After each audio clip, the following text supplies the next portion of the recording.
Hey Clashers, and welcome back to another video. And well, dragons unintentionally got a lot of love in the last Town of 14 update because they became just insanely strong. But what exactly was the reason behind that? Well, the main reason is the hero pets. So these hero pets are just incredible combined with those dragons, and actually there are a ton of different dragon army compositions out there which actually work. Today I'm going to use the, well, super minion cloned invisible blimp, which I personally just really love, and I think it's not that bad, to be honest. And let's try it out in some legend attacks. You guys can do the dragon attack as well with lightnings, for example, if you would like to.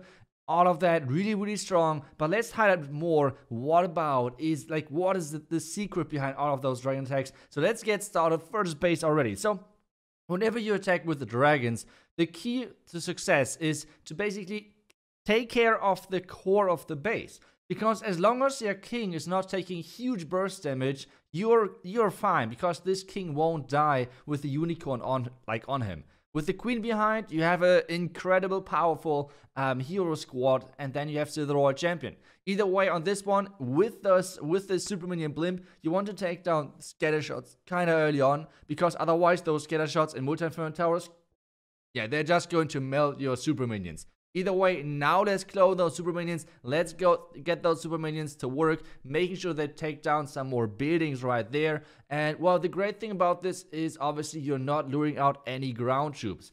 Obviously, you could get like similar overall, like power-wise, taking out some part of the base, like with the Yeti blimp, you could get similar value overall. But at the same time, you would lure out a Hound, you would lure out ground troops from the defending clan castle, which with this clan castle, like with this entry blimp, you're not doing that. So you can completely ignore the clan castle. Next step, just getting the dragons into the town hall. Obviously, the town hall just like trying to block all of that because, well, it's kind of strong right now, and at the same time, try to delay the vulnerability as long as possible. Otherwise, your dragons are going to take a ton of damage from this poison. And still, my dragons took a lot of damage of that poison because it's just ticking so much. It's really painful. Then, as I said, just on the outside of the base, just put in your heroes and make sure that you're delaying the royal champion until the clan castle is going down. As soon as that's going down for me, I'm just sending in the royal champion, making sure that she has some access to back air defenses, back scatter shots, multi-inferno towers, things like that. You want to take those out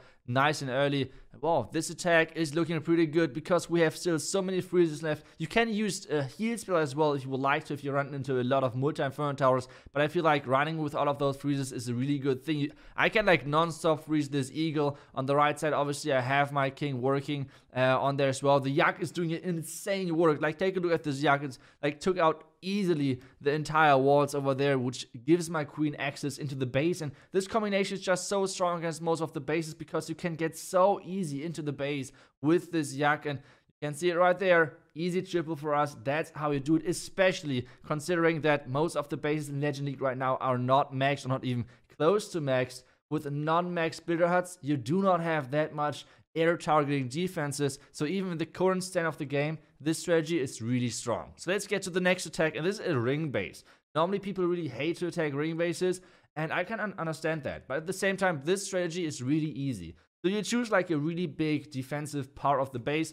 Most likely, or one thing which you would most likely want to do is try to dodge the clan castle. This super minion blimp is not the best versus like clan castle troops because there is no splash in this super minion entry. So you want to dodge the clan castle if possible. That's what we're doing with sending in the blimp from the top side. There's an entire Tesla farm, so I'm just risking it a little bit off center, like off angle wise, with the blimp trying to dodge the most obvious entry from like a tornado trap or something. The tornado trap is still inside, so we're not using the, or like not opening the blimp just in the beginning, waiting for our loon to go down, then clone spell on everything, making sure we have huge DPS right there. We need to delay the next invisibility spell because we need to take down the eagle, then the invisibility spell, and we took down a huge part of the base. Already a lot of buildings are going down, and this is creating nice pathing. Obviously, taking those air defenses out would have been great as well, so we have to kind of like now try hard a little bit more to get this triple done because we have still 4 air defenses left. But at the same time, we have the royal champion left as well. And you should never underestimate that royal champion. She is so powerful with Lassie. Now we have king and queen at the bottom side, sending in those dragons. Then obviously some Cocodoons right before that. We're triggering a ton of black mines right there, which is awesome for us. Now let's push everything inside. We have still that one rage. We have a ton of freezes, which I'm using for Royal Champion and the Single Throne Tower. And well, now we have no problem whatsoever. The Yak is actually opening up the wall, so our queen and our king have access to the ring. And now they can walk inside. We have super minions from the clan castles coming out, which is no problem whatsoever. I would highly recommend not using super minions in the clan castle. If you guys would like to, I'm going to upload like a defensive clan castle guide really soon. If you're asking yourself like what should you go for clan castle wise, but either way, this attack is looking completely crushed on this base. We have like freezes left, which I'm using for the Single Throne Tower. There are so many dragons alive, like come on. Obviously the blimp in the beginning did not take down the air defenses, but you just don't care. And this attack is just such an overkill. Royal Champion ability not used, we have the queen ability not used, and even a freeze left. Obviously, yes, we know this was not a max tower 14, and I feel like this is really important to highlight because so many people are like, Ice Tower 14 too easy? Well, trust me, Max Tower 14 is a whole different story. And well, over here we had a non-Max Tower 14, obviously, because it takes ages to get there. But now let's get back to the next. Well, that is my base. And apparently a lot of people are using and running this in Legends League, which is kind of funny because I intentionally put like farm base into the title. Maybe I should have put it in all caps, but this was a farm base. The reason for all of the storages inside the base mainly is because it's a farm base. So if you want to run it in Legend, try to get those storages on the outside if you want to have great success. Like, it's not the smartest thing to do normally to have storages, like all of the storages inside. Either way, we're trying to get once again rid of a scatter, so raging things up, making sure this blimp is getting some more value, maybe even getting the enemy queen, things like that would be great. Now the next invisibility spell, making sure we get down this enemy queen, nice and easy with that rage.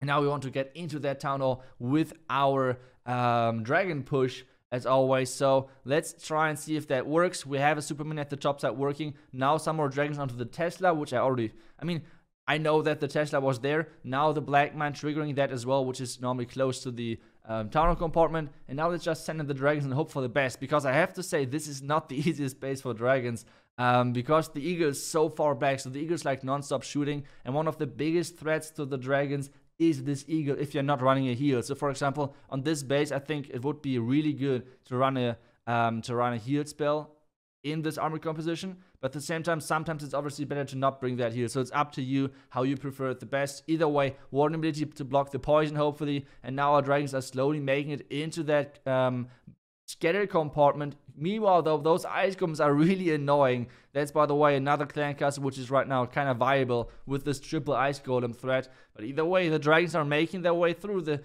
heroes are making their way through the outside as well. As we already said, the king is doing a great job of tanking, but this time we had a lot of expo, or like a lot of defensive power on this king in the beginning. So this is not looking too good, guys. Is my farm base beating my perfect record so far? That would be a huge upset, to be honest.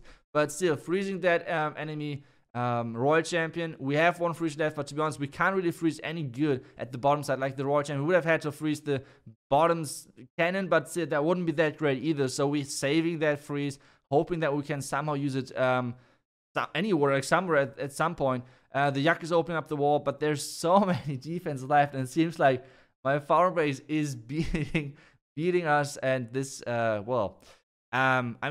you could say that this is like advertisement that you could use that base, but at the same time, I feel like this base is everywhere. Like, I did not expect so many people would copy this base. Like, it is crazy. Like I said, intentionally it was meant to be a farm base. Let me guys know if you guys copied this base and using it in Legend and have great success, because I'm not sure if that base is actually good in Legend. I highly doubt it, but let me guys know if you're using it and if you're having any success with that. And guys, trust me, I'm going to upload really soon another Legend base, and let's hope that that's maybe better. I mean, this is defending against me at least. I don't know if it's good or bad, but yeah, either way. So let's get into the next attack, and hopefully we're not finding yet again one of our bases. It seems like it's not the case. So this time we're finding one of those classic bases, and this time yet again we want to take down the scatter, or one of the scatters, because those are such a big threat to the super minions if you blimp somewhere. So for example, if you would blimp for the multi-inferno tower on the left side or on the right side on the single, either way, the scatter shot would be a huge threat to our super minions. And this being said, we need to take that down early. So still thinking about where should we blimp. I wasn't really sure about the blimp on the scatter because it's quite risky. But at the same time, there's the black mine. And we're not getting really far. But at the same time, that's the great thing about this blimp. The thing is that you do not need to get into a specific compartment. Because, as I said, the range of those super mines is kind of massive. So this is a huge thing, obviously, that you do not have to get into a certain compartment as with the Blizzard, for example. So that's a huge benefit of this entry. So it's less risky, I would say. Either way, now we're sending in those dragons into the tunnel. I have to say, at this point, I have no clue what I'm doing. I'm just sending everything in, using my Royal Champion on the left side to funnel somehow. The heroes are pushing into their town hall. The queen is on the outside. Yak is beating some more walls. And this, at this point, is looking kind of chaotic. I have no clue what is going on. I don't know if it's looking good or bad. We still have the rage. We still have a ton of freezes, which we can use on the back and maybe on the, I don't know, queen, scatter maybe. Let's see. We have still the rage left, which we can use in a second in the core, just to make sure those dragons are getting through the eagle a bit faster and through all of the storages. And now my queen is still there, trying to get through the next wall. The yak sadly died, so this means we have no more yak power left. But the pony switched our queen, and now we have a queen charge, and that queen is getting healed up again. Take a look at that queen. She was like at 10% HP. At the same time, at the top side, with all of those dragons flying around, the air defense is just, I keep just freeze this air defense, making sure nothing is dying to that. Now a couple of loons delayed for this Inferno Tower to take that down. We have one freeze left. I'm deciding to not use it just yet. Never mind, I used it onto the Tesla and the Wizard Tower to protect our loons. The loons at the Inferno Tower taking that down. The pony, take a look at that pony. My queen was at 10% HP and now it's like non-stop getting hit up again. This unicorn is just insane. And this unicorn is saving this attack. The queen is going to take down the air defense. This means we get the 3-star in the end.